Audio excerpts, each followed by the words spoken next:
la interpretación de Los Niños del Pireo. Esta grabación, quiero decir mis felicitaciones. Don Julio, esto tocó exactamente como tocan los griegos.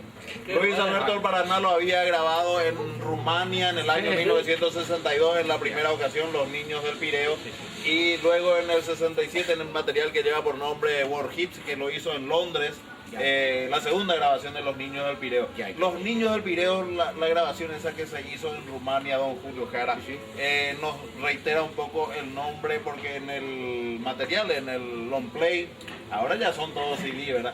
Pero en aquella época, en griego, ¿cuál es el nombre en griego? En pocas palabras, en esa época era más chulo.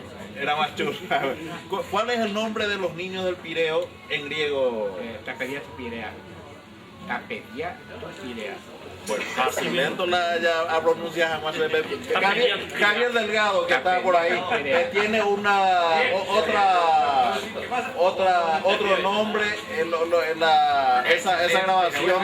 Acá está con nosotros Javier Delgado. Un aplauso. Javier Delgado, el compañero que está en el programa Recordando a Luis Alberto del Paraná por Radio YouTube todos los sábados a partir de las 20 a 22. Les decía,